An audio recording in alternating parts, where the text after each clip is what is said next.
അപ്പോൾ നമുക്കൊരു Peter pan കോളറിൻ്റെ cutting നോക്കാം. ഓക്കെ, അപ്പോൾ പീറ്റർ പാൻ കോളർ കട്ട് ചെയ്യാൻ നമുക്ക് ക്യാൻവാസ് വേണം. ഇതുപോലത്തെ 2 പീസ് ക്യാൻവാസാണ് നമുക്ക് വേണ്ടത്. നെക്ക്, അപ്പോൾ പീറ്റർ പാൻ കോളറിന് വന്നിട്ട് നെക്ക് ക്ലോസ് നെക്ക് ആയിരിക്കും. അപ്പം നമ്മൾ നെക്ക് കട്ട് ചെയ്ത ആ ഒരു പാർട്ട് എടുക്കുക, അല്ലെങ്കിൽ അതിനുള്ളിലുള്ള ആ പാർട്ട് എടുക്കുക. അതിന് മുമ്പായിട്ട് 1/2 ഇഞ്ചിന് ഒരു ലൈൻ വരയ്ക്കുക, ഇട്ട് വെച്ച് കൊടുക്കുക.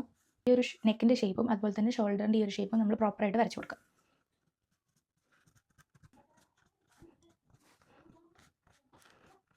ഈ ഒരു 1/2 ഇഞ്ച് വരച്ചിട്ടുണ്ട്. ഇവിടെ നിന്ന് ഇങ്ങോട്ട് ഇതിനെ എക്സ്റ്റെൻഡ് ചെയ്ത് കൊടുക്കുക. ഈ ഒരു ലൈനിന് ഇതിൻ്റെയും ഷോൾഡറിൻ്റെയും ആ ഒരു ഷേപ്പ് നമ്മൾ ഡ്രോ ചെയ്തു.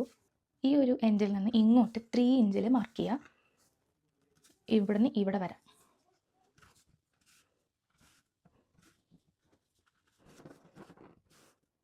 ഭാഗത്തു നിന്ന് ഇങ്ങോട്ടൊരു 1 ഇഞ്ചിന് മാർക്ക് ചെയ്ത് ഒരു ലൈൻ വരയ്ക്കുക. ഇതിൻ്റെ ഒരു മിഡ് പോയിന്റ് പോലെ ഏതെങ്കിലും ഒരു ഭാഗം മാർക്ക് ചെയ്യുക. അവിടെ നിന്ന് ഇങ്ങോട്ട് പീറ്റർ പാൻ്റെ ആ ഒരു ഷേപ്പ് നമ്മൾ കണക്ട് ചെയ്യാം. അപ്പോൾ ഇവിടെ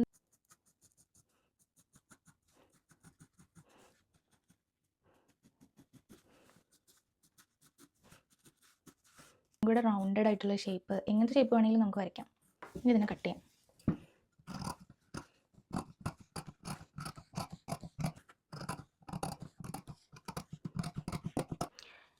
ഇതുപോലത്തെ ആക്ച്വലി 2 പീസ് നമുക്ക് വേണം. ക്യാൻവാസിൻ്റെ അപ്പുറത്തും ഇപ്പുറത്തുമായിട്ട് 2 മെയിൻ പീസ് ക്ലോത്ത് വേണം, അതുപോലെ ഈ ഒരു സൈഡിലും വേണം. അപ്പോൾ മെയിൻ പീസിൽ നമ്മൾ കട്ട് ചെയ്തെടുക്കുമ്പോൾ 4 പീസ് നമ്മൾ കട്ട് ചെയ്തെടുക്കണം. ഓക്കെ.